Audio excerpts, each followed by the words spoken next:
Hey, everybody, and welcome back to the Generation Next show. We're so glad to have you back. My name is Hannah Gronowski Barnett. Yeah, and my name's Aaron.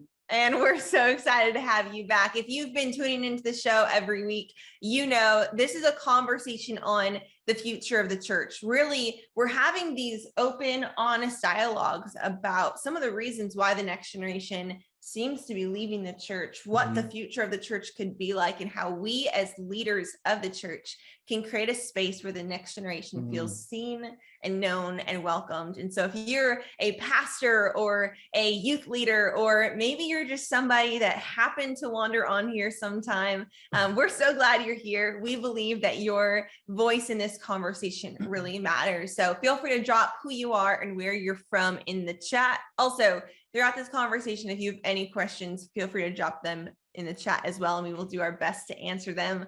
But we're so excited for this conversation. Yeah. One thing that we have seen in our lives is one of the most transformational experiences we have received is when there was somebody who was just a little bit further along in their journey towards Jesus.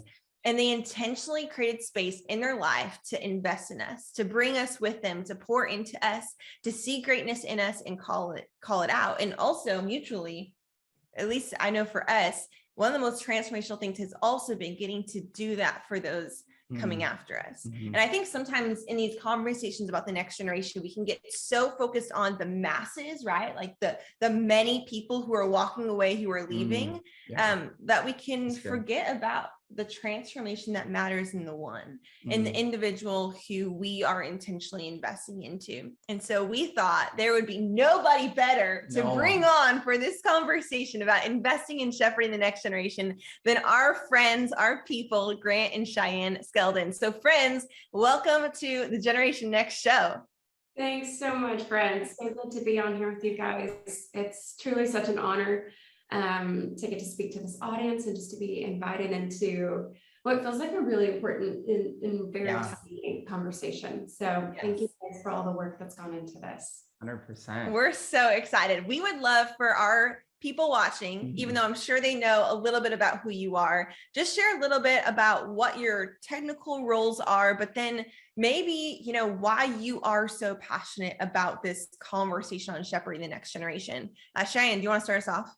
Yeah. So my day job is working with a tech company based out of Boulder, Colorado called Glue, who seeks to serve the church ecosystem in a variety of ways. And so while I am working closely with Glue, in my particular role, I get to partner really closely with Barnett Group, whom I'm sure a lot of you are familiar with them. They're a Christian research company who's been doing research for over 35 years on how culture and Christianity intersect.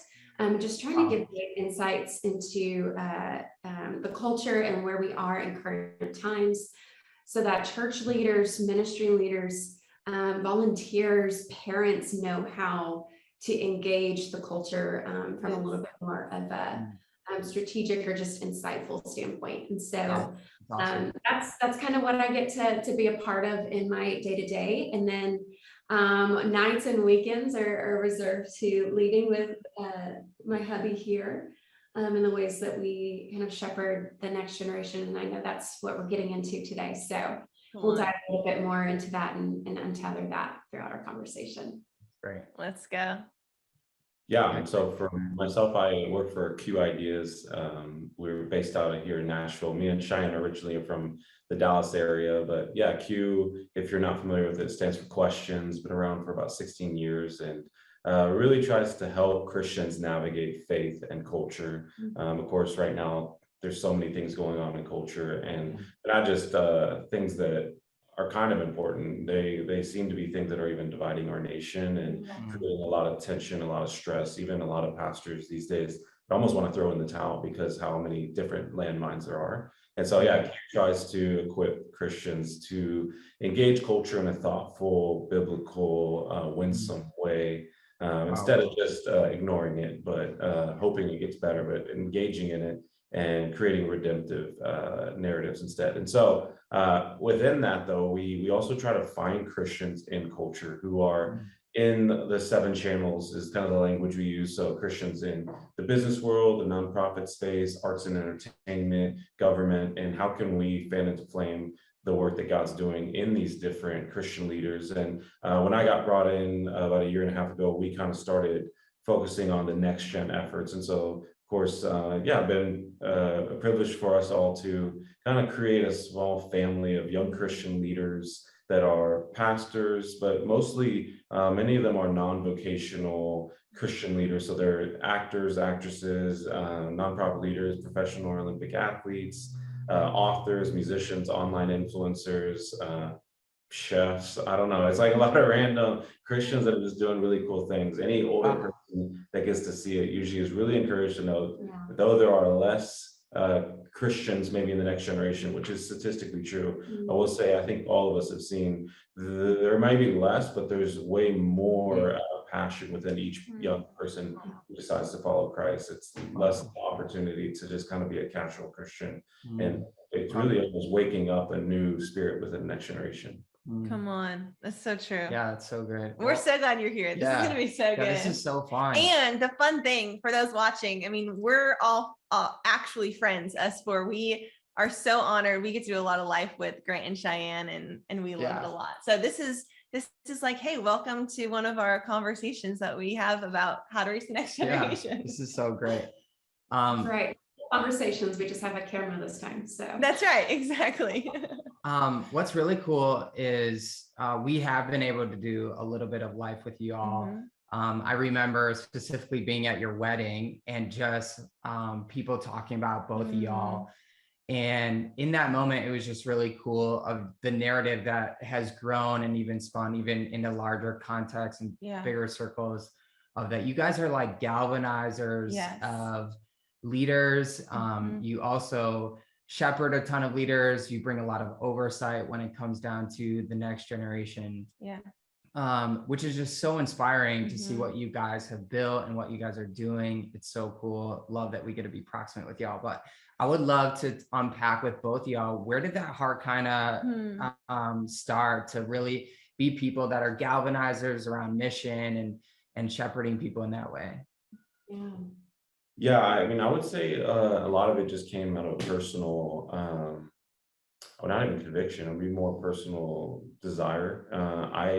When I was 24, like many young Christian leaders, especially that have what comes off as somewhat like overnight success or just gets thrust into a lot of visibility at a young age. I felt like that had kind of happened to me where I one day was dropping out of college and had a heart to do something significant, and just found myself in a space where I got to kind of galvanize a lot of young people for a big conference happening in Dallas. Tim Keller was a big part of making that happen. And God really blew a lot of favor on like hundreds of young people joining and going to this. And I think part of that is I'm a connector, but a big part of that was it showed me that there's like a itch and a desire of young people to want to be part of like a community with a cause, a community that's like serious about change. And so I think I was tapping into something that I was like, I knew I had this passion. I didn't realize how many other hundreds of other young people in Dallas wanted that.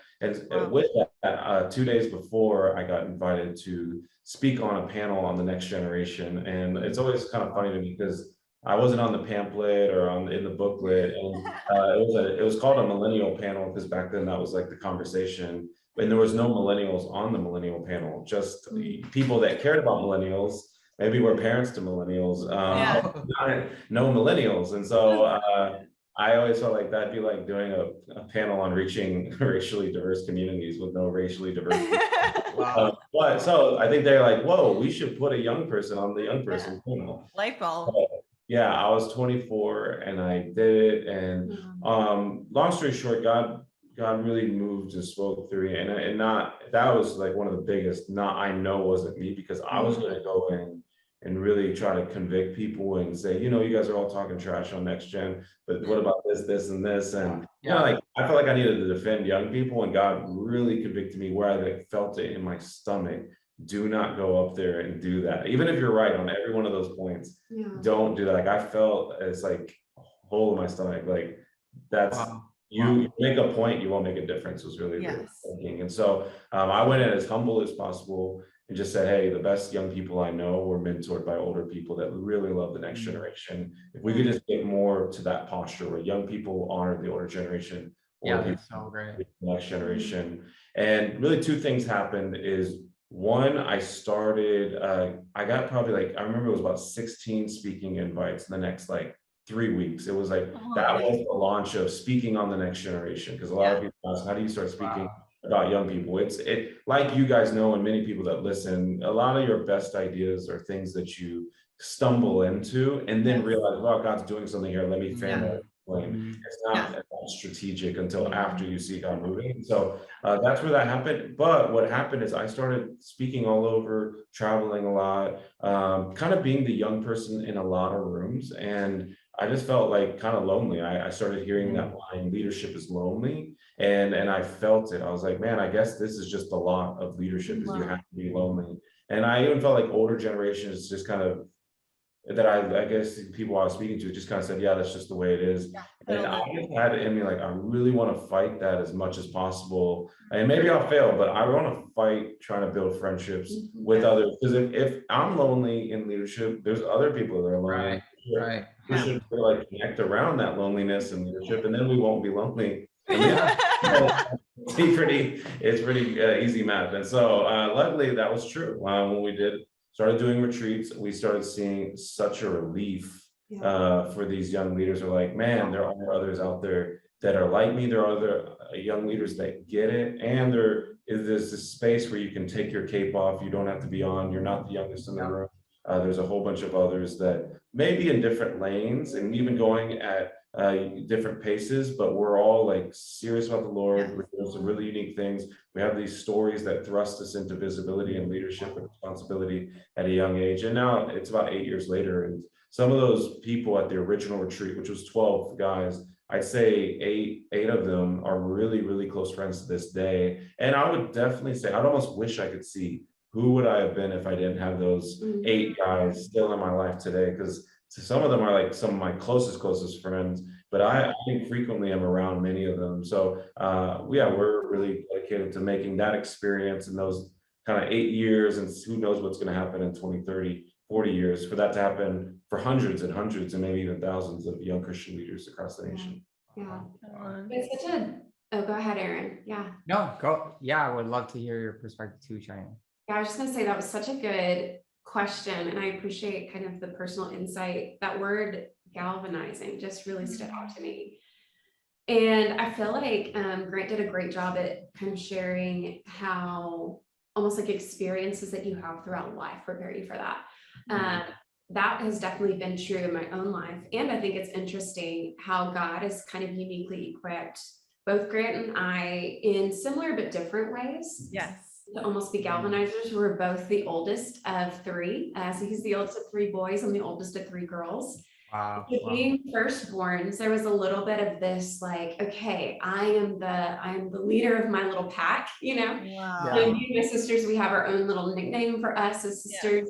We were the Pat Trips. My maiden name is Patterson, so we were the Pat Trips.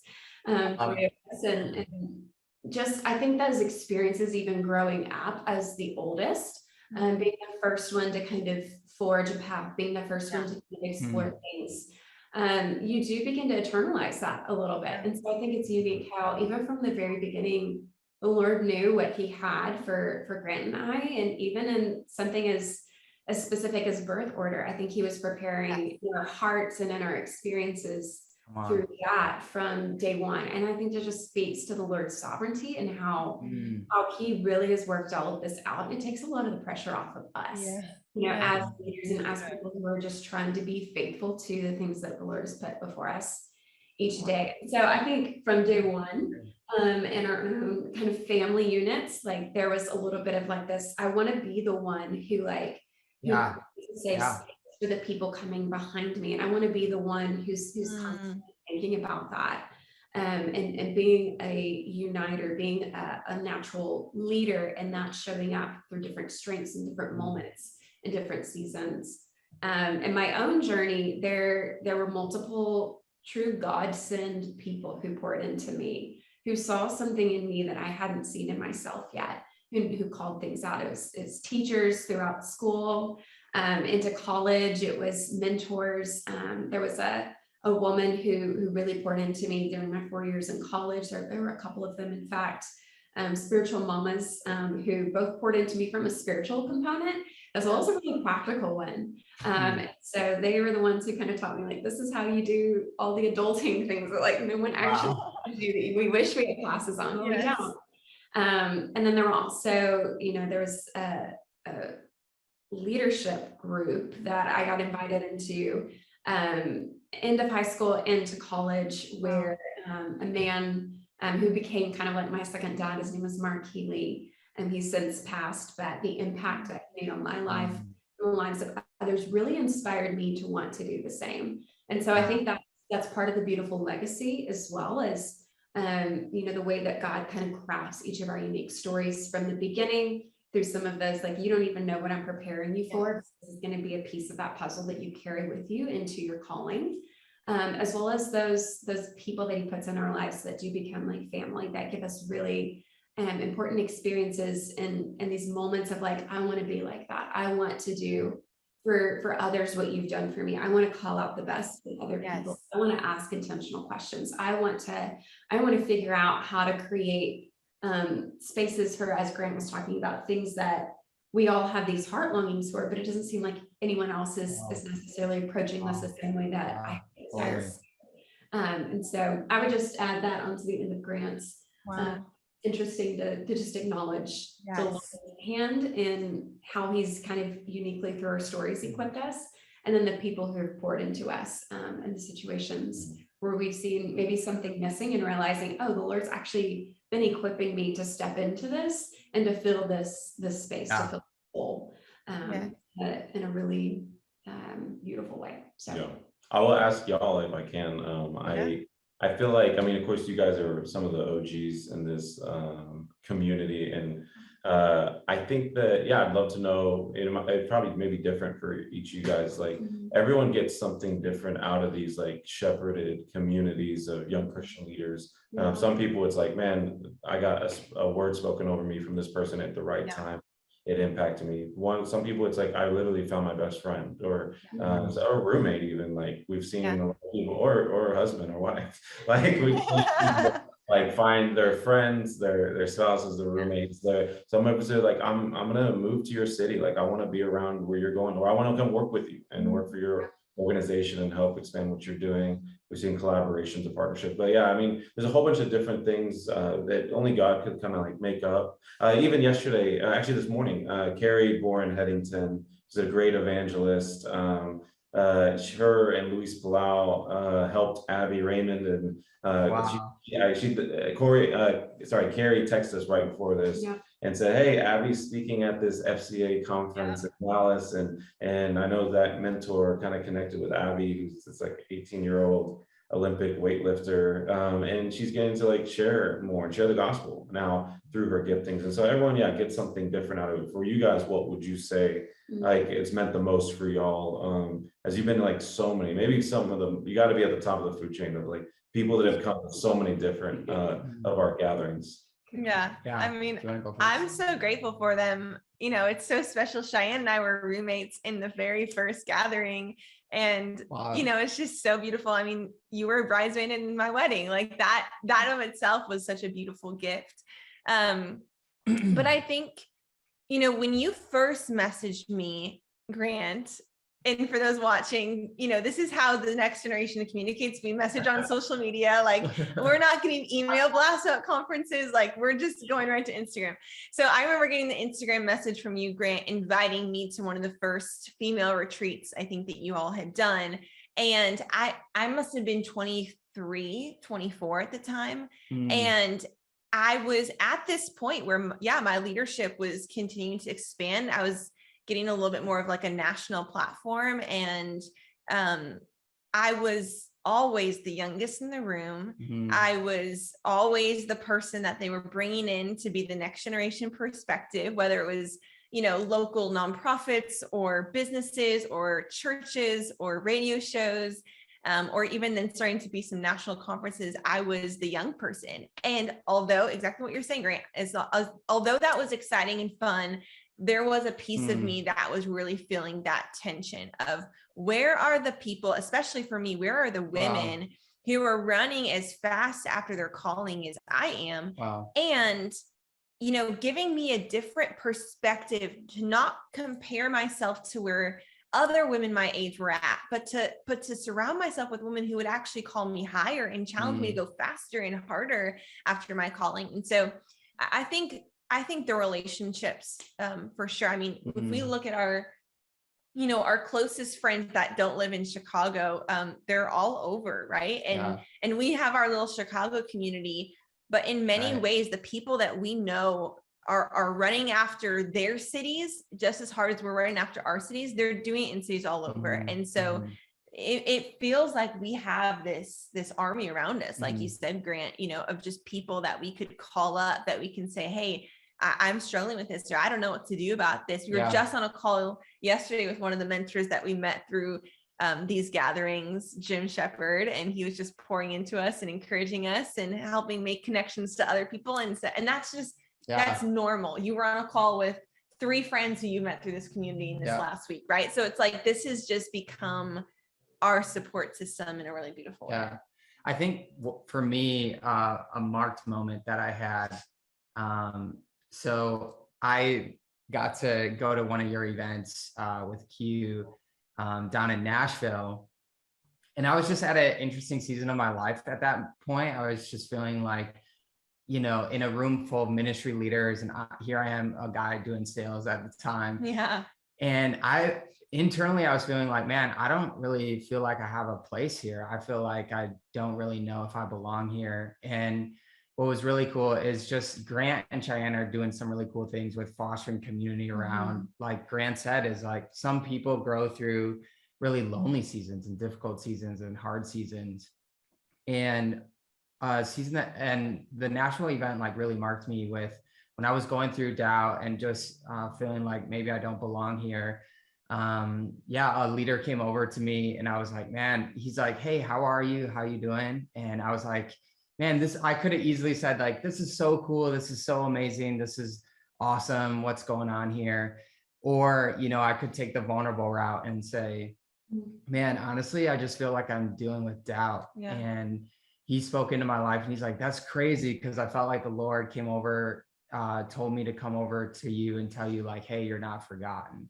And it was just really marked me in that moment, is like, you could be in a room full of leaders that are entrepreneurs, business leaders, running their own nonprofits, or Olympic weightlifters, or people that work on Capitol Hill, you know, and it's just really special when you get in a place of being known and seen and empowered to go and lead further, faster together. And so I would love to kind of put it back to you, Grant. When it comes down to, you know, bringing around intentional community, what are some things that you feel like as leaders that's really important?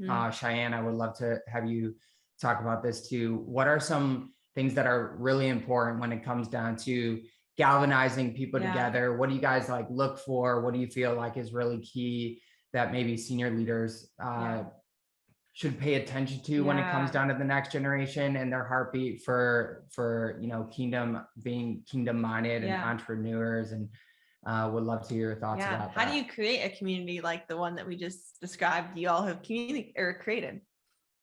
Actually, it's so funny. I literally just made this like list of we're about to do a retreat in the Western region, and so I kind of did a call yesterday with like about 20 key, very connected young Christian leaders in the West, and said, hey, will you help me nominate high capacity young Christian leaders for this retreat coming up? And I was like, I need to like write down, I have a matrix in my mind, but like I need to put it on paper. So, because or they're just gonna be sending like all types of people, like so unfortunately, like I wish we could do this for everybody and thousands of people, but when it's only 100 young leaders and it is trying to be Christian leaders in culture, this is kind of what I actually have. I'll say we'll start with the bad and do the good. I feel like that's always good to start, because this is what I'm not looking for, and I don't think every young leader should be invited or is ready to be invited. But even for listeners, I think every listener is probably knows someone, if they really think about it, or is one person away from knowing a young person who could be discipled, could be connected to something larger that you're a part of, that could be like you could become an advocate for. And so red flags that show me, okay, maybe this isn't the right person, is one, if they're trying to network the whole time, that person just, no one feels good around that person. If they're trying to build a brand or sell a product, then it's like you're going to turn people into projects. They're just a means to an end. If you're trying to climb a ladder at the expense of people, if you're very outspoken on matters that you know can hurt or offend, I'm trying to unite leaders. I'm not trying to get someone like, yeah, is going to come in and see people that believe other things and can't build a relationship first. But yeah, that's great. Wow. Anyone who is high maintenance, negative attitude, complainer, just one thing can like go off and it's going to change the whole day for them. That's terrible. Pride, ego, of course, gonna hurt things. I would say these two is if they're very politically divisive or theologically divisive, then that's going to again create tension that's not kind of wanted there. Gossip. And I put on there, this is funny, but it is true. As I said, if they're thirst traps as well.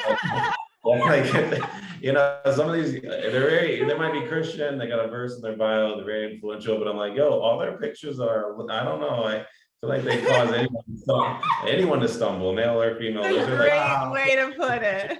Yeah, and so I'm like, let's wait till they're not posting like mostly pictures like that. And so but yeah, for green ones though, like, hey, what are green flags for these leaders? I'll try to be quick on this. I mean, we're looking for 18 to 35 year old young leaders. I love young leaders that have influence in unique spheres. And so like Abby, we love her because it's like, who knew that there's this 18-year-old Olympic weightlifter who's just like a heart of joy in her. And she's in that space, or like there's a guy, Cody Flom, who's like a Razor, a professional scooter, or there's just like, there's all these last couple weeks ago we did a Gen Z retreat, and this girl that's in High School Musical, the new show that Disney's relaunched, she's a Christian, she's an actress in that space. And just you know, if they're in a space where we're like, wow, I didn't even know that there was such a following in that space, let alone Christian leaders that are representing and ambassadors in Broadway or whatever it may be. How much more do they probably feel alone too, when like no one's kind of, there's a very unique niche. And so but yeah, always looking for humility. I love people that love to have fun, just like they just have a down for whatever type of attitudes. Like you kind of mentioned, if you're getting messaged by a guy on Instagram and you're down to go to a retreat with complete strangers, that kind of attitude, and you get a lot of people with that kind of posture, going to be a fun one, especially if it's actually is a fun experience, and you got people that are down for any type of experience because they're just curious, they're interested. And then people that like sincerely just love the Lord. It's not just I love my calling from the Lord, I love the Lord, and therefore then I also have a calling. And that's the big part of the tension too, is trying to help, hey, there's something special you're doing, but this is not what makes you special. God loves you before you did this, but he has given you this, so let's like really steward it well. It's really good. I love that. And I even think, you know, if a church leader is listening to this and they're thinking, you know, everything we just described, they're wishing that stuff happened in their church, in their community, in their young adult ministry, in the small group they're leading, and they're thinking, how are they building these communities where people are having lifelong friends? Like, how are they building communities where people are speaking words over each other that changes everything? Like, how is this happening? Looking for people like that, right? My mind goes to creating leadership teams, right? So if a church is saying, I want to grow younger, and you're trying to create, and we've talked about this before on this show, creating like a leadership team to talk with, to meet with, to invest in them, to see them then bring the next generation to your church. I mean, those are fantastic things to look for when you're identifying kind of the leaders that you want to pour your life into. That's so great.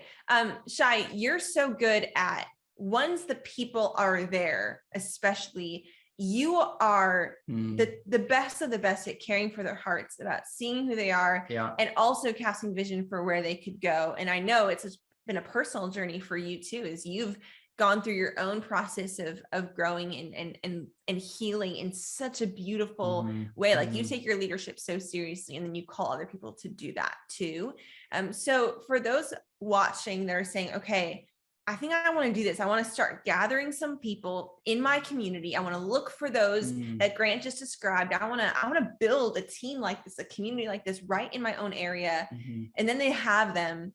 Cheyanne, what do they do with them? Like, how do they actually invest in them in a way that's not just shallow, but really goes to the deep places where they need to grow? Yeah, that's such a great question, Han. Thanks for teeing it up in such a sweet way. I think two things immediately come to mind. And a lot of this comes from, for this particular audience, I know you two know this about me, but I'm particularly interested in soul care and spiritual formation, particularly of leaders. And there's kind of a whole backstory to how God has kind of brought me to that place where I've been able to communicate that in a really clear way. But as I think about those two things, the ability to prayerfully listen and not be one who feels like they need to fill the space with words, and to almost like leave a space in a conversation for the person just to share whatever's on their heart. I think silence is an incredible tool. I think prayerfully listening to a person's story, and not just what they're saying, but wondering and praying about, like, Lord, what is that's behind what they're actually saying? Wow. You know, we often say as leaders, like, what's the question behind the question? And that's often like what we try to get to as leaders. So it's the same in a one-on-one conversation. It's trying to understand, like, what is the thing that's driving that? And then as you're prayerfully listening, get really good at asking good questions. Like, ask a question and then stop talking. I think sometimes as leaders who we can fill space, and we are gifted communicators, we feel this almost like, sometimes it's almost like an anxious pressure to like, we need to have the answers. We need to be able to show up. We need to be able to if we're honest with ourselves, sometimes be the hero. And I think what the gift of that silence and that space and just prayerfully listening is, it actually allows some margin, and it actually invites the Holy Spirit and Jesus, the Lord, to come in and speak in really unique ways and in conversation. And so those would be the first two pieces I would say, is like, get one-on-one. A smile changes everything. Facial expressions, just being a warm listening presence. I'm a natural introvert, and so for me, going into a large group of people can feel a little draining and almost intimidating at times. But if I can keep in mind, like, hey, before I meet you, I already like you. Like, I've already decided in my heart, I like you. People feel that. People really sense that. And I think when we see gospel at the stories of Jesus, I think that's how Jesus made people feel. It wasn't this, like, you have to earn my love, or you have to earn my admiration. You have to earn, you know, to a certain degree, even my respect for you being a fellow human being. He met everybody with this, like, I love who you are. I love where you're at. Let's talk about, like, what are your interests? What are your passions? How are you uniquely gifted? What are the things that the Lord's done in your life that are these little threads, these little patterns, these continuous, you know, maybe it's a continual word that's been spoken over you. Like, what do you think that means for this next season? And, you know, it sounds like this is something you're really learning. You know, what's the next layer of that? Like, what do you think the Lord is inviting you into? And just creating dialogue, creating this sense between people that there is safety to be vulnerable, that you're not really going to be judged or hammered down if something doesn't perfectly align with a certain, you know, like, this is the right theology, or this is the right thing. It's like, let's show up as humans, how Jesus is to show up, and then let's let, like, the Lord and scripture and his word and his presence inform where we are to bring us to the next level. So those are just a few of the things that I've begun trying to practice, is that prayerfully listening, asking really good questions, and just trying to, when you meet someone, just already decide that you like them. Just let them know, like, I appreciate this about you, or I noticed this, and that's really unique. That's cool. Like, where did that come from? You know, just being curious. That's beautiful. I've never heard anybody say it like that before, but that is exactly the warmth you give, is when you walk up to somebody, you already like them. That And I mean, So true. honestly, wouldn't So that true just about you, change our Cheyenne. world if we actually all chose to enter into it like that, right? And I just think that is such a tangible like takeaway, especially when new people are coming into our communities. Let's say again, this is somebody who's leading a local church community or leading a community in their area or trying to build something, and new people are walking in. And so often, even as leaders, we're on accomplishment mode. We're going as we see the new person and we're like, okay, hi, let's check off all the boxes. I introduced myself. I said hi. I welcomed them to our community. But did I communicate that I liked them? Like, did I meet them with this warmth that made them want to stay? And I just think that's so good, Cheyanne. One thing that I kind of like think through with what you talked about, Cheyanne, was like you brushed on the word margin. And what's really cool about you guys, what I love and deeply respect, is like you guys not only create environments for people to feel seen and known and to flourish and to thrive and to get community, etc., but you guys also create margin even in your own life. Grant, I know you do this like all the time. You're jumping on calls all the time with people, just checking in, catching up, etc. With a lot of margin, sometimes it's like, sometimes we can become depleted if we don't have any left over. How do you guys shepherd a whole generation? But then how do you put rhythms or healthy rhythms in to stay healthy, to grow, to thrive for each one of you guys? Yeah, it's good. Right. Go first, man. Yeah. One, you'll see a house behind us that's like ugly, and that's like our decor choices. Basically, we just moved into a new home, as you guys know, but not everyone else listening does. So I would say our rhythms are definitely thrown off the most they've ever been. So I wouldn't say this is like, man, this is what we're doing right now, because it's like, just you guys know again, but this was a home full of tons of wallpaper, and even for y'all, we're like, I don't know, I think it's been a week plus, and we still have rooms left where it's like, come on. It's like, and I'm telling y'all, we wake up early to do it before work and stay up till like 11 doing it. Wow. And you might be like, oh, you should pay someone, and we did, and they suck. They were terrible. Like, they destroyed the whole wall. Like, we have to get it completely dry. No. It was so bad. Yeah. So. But I think when it's a normal week, because we have like a 3-week window till we move into this thing, so it's like gotta be ready. But I think for me, I've noticed we do Bible reading differently, but not together. And so like for me, I've got to be on a plan. I have to ideally even with people. That over the last year and a half, that's something I just discovered about myself, that there's a book called The 4 Tendencies, which I really like, and just learning how you put into practice new habits.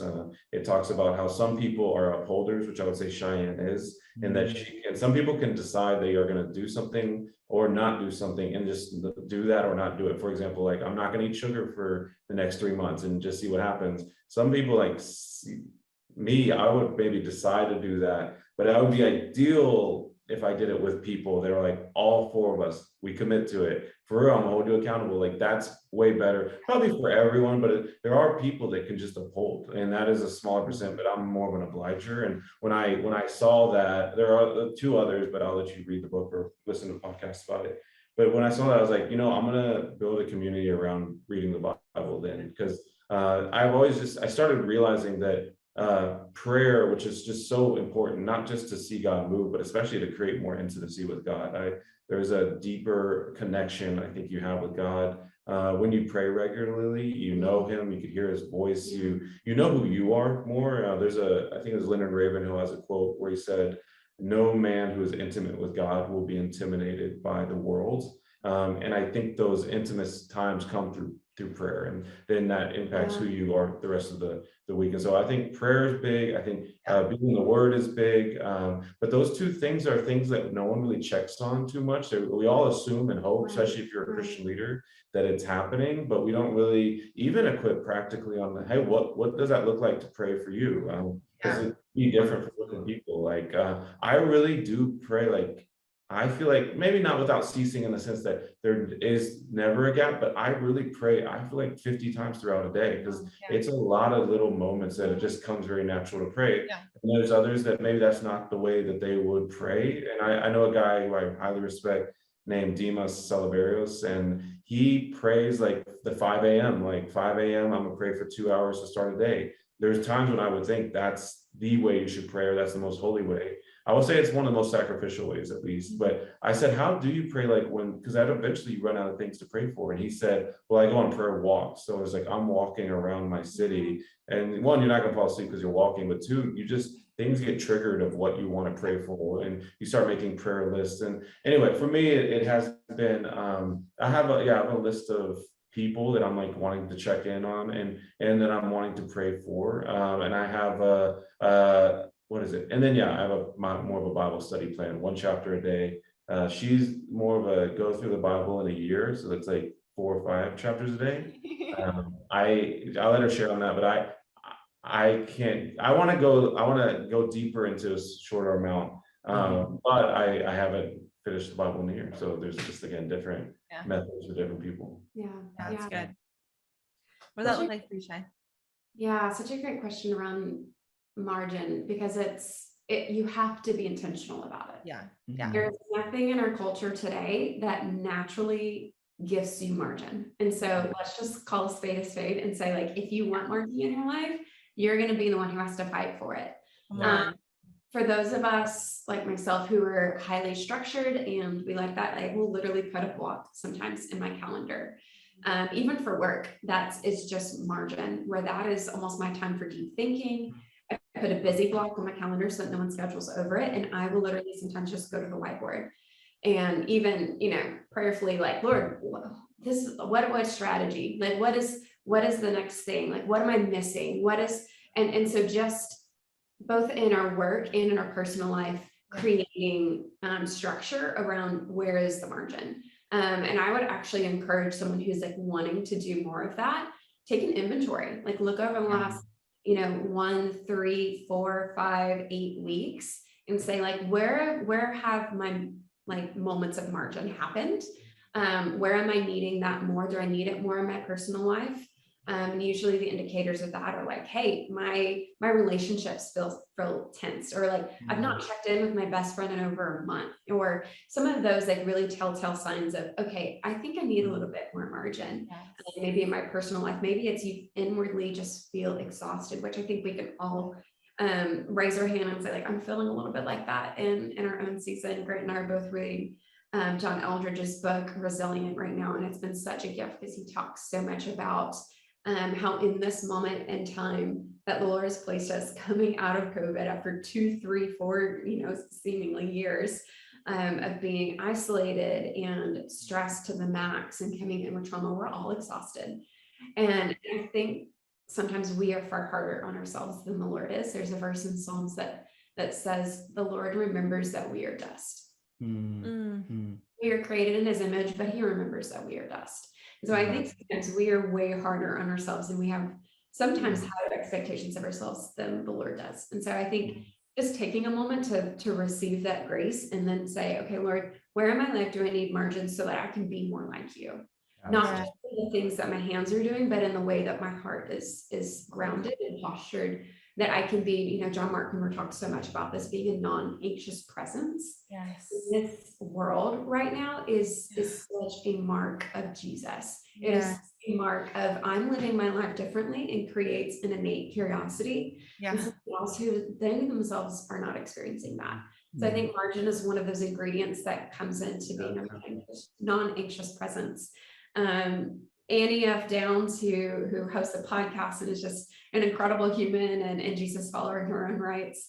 I remember she was sharing this thought on Sabbath one time on one of her podcasts, and she, I think, had borrowed it from someone else. But she was saying, if your day job, if your work is mostly in your head, then on your Sabbath, do something with your hands. But if your work throughout the week is something with your hands, do something with your mind on your Sabbath. Right. Balance of, for Grant and I, both of our jobs are so much kind of strategic and relational. So I actually think in a weird way, this home renovation project that we're in right now of stripping wallpaper and sweating and moving things and tearing down, I think it's actually been really good for our souls, mine in particular, because it's given me this chance to slow down and to be present in a really physical, tangible way. So for any church leaders out there who your responsibilities and your day in, day out are similar, in which you're strategic, you're relational, you're in meetings, you're on a computer, you're sending messages. It's like, how do you get out into the world? Maybe connect to God in nature. Maybe doing something like Demos does, where you go on a prayer walk, where you're moving your body, you're in nature, you're around things that don't require you in order to thrive or survive. That's a really healthy reminder for those of us who are leaders, who the Lord has equipped us and called us to make a way and to make things happen. Sometimes it's nice to be in those physical reminders of like, oh, not everything requires me, and there's actually there, and there's peace there, and there is comfort there. It's just a reminder that the Lord is actually in control. So good. And so I would say, just as an encouragement from one friend, from one sister to another, fight for the margin. Like the Lord came to save your soul. Like he came to give you life to the fullest, not just to the cross, but from the cross, so that your life would be such that it would call others, that it would make them curious about what it is that you're doing, that you're living. So doing that from a practical standpoint, from all of the spiritual rhythms and being in the Word, letting that be literally the river of life that runs through you and out of you. Having moments of prayer for me, that looks a lot like breath prayer. And so when I'm feeling moments of anxiety or stress, or I'm rushing, which lately has felt like almost all the time, it's like, okay, I'm just gonna use my breath as a reminder that like the Lord, the Holy Spirit, is even nearer than the breath that's in my lungs. And that brings a lot of peace and a lot of comfort. Even in moments where maybe I don't have, an hour to sit in a corner and journal really intentionally, or just, Lord, what is it that you have for me? It's inviting him into those everyday moments. That's so good. I love that contrast of whatever you do the opposite for your Sabbath. Because there have been seasons when Aaron has been more of the like hands type job. And this is the first season, I would say, in our relationship, we're both in the heady, strategic, we're on our computers all day long. And so, one thing that we've seen be really helpful in this season is, and I didn't even know this was going to be helpful for our rest. It didn't sound like it would be to us, but we're running the Chicago Marathon in October with World Vision. And literally when we first started training, we both done marathons separately, but they were years back. And so as we have been going out, and we love where we live, like we have a great place to run. We're a little bit like we're 2 blocks away from a 26-mile path that is in Chicago, that's along the lake and the beaches, all the entire 26 miles. And so, which you're so proud of, which I'm so proud of. Have to drop anything Chicago. Yeah, every episode has to have one Chicago fact, and so, but it has been so good for us. Like the very first time we went for a run, it was like we had worked all day, we're staring at our laptops, and we're like, oh, we think we need to go like start this training. And we went out, and at the end of it, we got back to our apartment, and we're like, this is going to be so good for us, because it's this forcing of, don't do something that you have to control, right? Like go out and see nature, run, use your bodies, experience life, see other people, and just exist in your own body and feel what it feels like to run, feel what it feels like to feel the wind, see the water crashing against the sand, right? Like it's just this different kind of experience. And so that has been an amazing discipline for us that we, again, stumbled into. But I love that contrast, because that really connected. I think why that has felt so refreshing. Hey, it's wild, but we're almost out of time with this conversation. But I think what I would love to kind of end with, and everything you all have shared has been so powerful, so good, so valuable. A lot of this conversation we're trying to figure out how do we pastor a generation and also pastor ourselves in a way, right? Like how do we do both when we know the demand for the next generation is so big, and at the same time we have to be healthy in order to pastor them well. For a leader watching who might be discipling young leaders, who might want to disciple young leaders, who maybe is afraid of discipling young leaders, or maybe they've never even thought of it, like they're just in their routines, they're waking up and they have a wife and they have a job, or their husband is doing that and they're doing this job, and they have 5 kids, or they have a church they're leading, or they're doing the business world and trying to volunteer at their church. Like their life is busy. What is one thing you would want to encourage them with of how they can just be a shepherd to the next generation in the midst of the normal everyday life they find themselves in? That's great. Yeah, I would say that you could mentor them, of course, where it's you meeting with them, or you could disciple them, where it means they join you in your world. I would just, anyone, especially if they're doubting what they have to offer, I'd tell them, instead of thinking of it as a meeting where you pour in and have to be like a great expositor or preacher or counselor, think of it as a shadow. What I mean by that is like, hey, could you have someone who shadows you, someone like who is your shadow? That apparently, yeah, like with the disciples back then, that's kind of what there's some language even around the idea of a shadow. Like they just literally followed them, their rabbi everywhere. And so I would say think, and if you want to even be more strategic, think what are fun things that you're doing that you're like, man, if someone else was here, they would enjoy this too. Make sure that's a young person. Try to find one young person that has some promise in them, and say, hey, would you want to go see this movie or with me, or would you want to go on the lake? I'm going to do this, or even if they're not into it, even if they're like, yeah, they're in Chicago inner city, and you're like going to Kenosha swimming to go fishing, and you're like, I don't think they fish.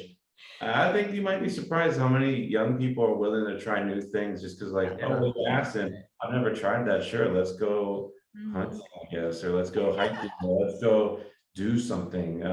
They say that women connect face to face better than men do, and men tend to connect shoulder to shoulder. And so for guys, I just even encourage, don't take it lightly to think that's not spiritual. I would say, inviting young people into new experiences. Those are giving moments where things are caught more than they're just taught. And then lastly, however, you can like see something special in them or something unique in them and their character or their gifting, and saying verbally, like sharing with them, hey, I've noticed this about you. I've seen it enough times to know this isn't just a one-off. This is kind of a part of who you are. And I just want to tell you, at your age, that's not normal. Anything you can do like that, they will not forget that. That will be one of the highlights of their day, that someone older just took a moment. It's literally free to do this for your staff, for your kids, for any young person you have a relationship with, to just share like, hey, I saw this in who you are. And I just want to tell you, I don't see that all the time. And I definitely don't see that at your age. And just want to, I noticed. Yeah, it's so great. Agreed.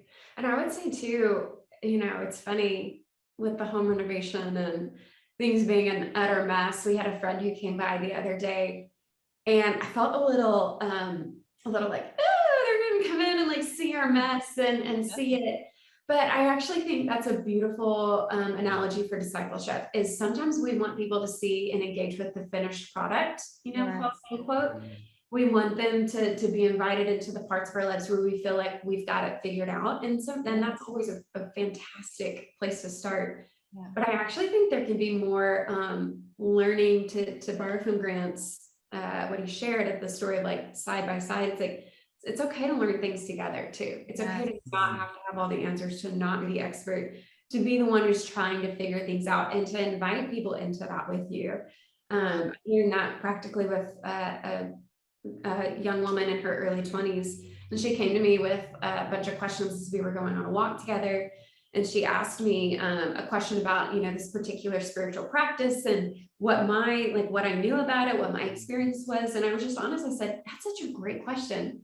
I've not really studied that either. You want to study it together?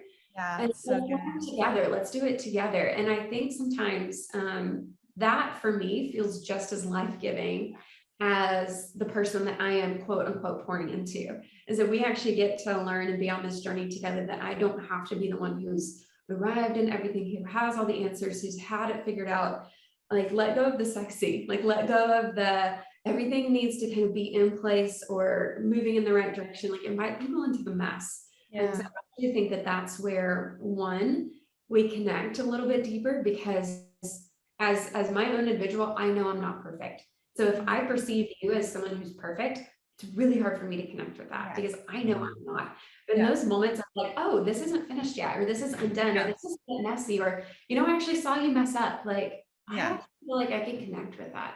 Like, I actually get that. That feels real to me. And so I can trust you more. Like, I'm actually paying more attention because you seem real. Like, that actually seems like I can relate to that. And I can do that. I can learn, and I can apply that. I think sometimes, you know, I talk with my youngest sister a lot, and she's like, you know, I have the vantage point of like being able to learn from yours and our middle sister's mistakes. And so she didn't have to walk through that alone, not because she saw the finished product, but because she saw the mistakes as they were happening. And so just as an encouragement to any leaders out there, like if you have messed up in front of somebody, be like, let that be an encouragement of that actually can be a huge gift. And if you're someone who's a little bit more perfectionistic, like I am, and that can be a little like, oh, that feels really intimidating, or, you know, I'm not sure if I'm quite ready for that. Like, feel free to just have a little bit more open hands around that and invite them into the fun things that Grant mentioned are a fantastic way, the messy things, invite them into the mundane. I don't think things have to be this big, huge, sexy thing. There was a couple that mentored us who were just so near and dear to us in Dallas. And we would go over for family dinners, and their 4 young boys would be running and hollering and screaming. And those are some of my favorite memories. That was when I saw what it looked like to be a mom. That's what I saw what it looked like to pastor your own kids. That's when I learned and got to see from a different vantage point. That if you asked that couple, they probably didn't even know that that was how they were pouring into me. They had no idea that that was something I was picking up on. And so I would say the messy and the mundane are also great opportunities to, you know, people who are younger, people who are a step behind you into, and be willing to take the humble seat and not always have to be the leader, to not always have to be the teacher, but also to sit and be a student, just a fellow student, a fellow learner, a fellow journeyer, someone younger than you as well. What a beautiful way to end. So powerful. Wow, Cheyanne, thank you so much for that. You guys are incredible. We love you all so much. If people wanted to find where you guys are at, stay in touch with what you guys are building, what you guys are doing, where you're headed, where can they kind of find y'all? Yeah. So for myself, QIdeas is .org for Q, grantskeldon.com for myself, for like any type of speaking stuff. But then I think for both of us, luckily, I've never personally ever seen the name Skeldon anywhere. So it makes it easy on social media. But Grant Skeldon on every social media platform, and then Cheyanne Skeldon on social media as well. That's great. Cool. Well, hey, it was so fun. This was great. You guys crushed it. It was so great to have a fantastic conversation about shepherding the next generation. So thanks for coming on the live. So we appreciate you all. Appreciate you guys so much. For those watching, thank you guys for joining. We're so grateful to be on this journey, and we will be back for another episode next Thursday at 11 a.m. Eastern time. We'll see you guys then. All right.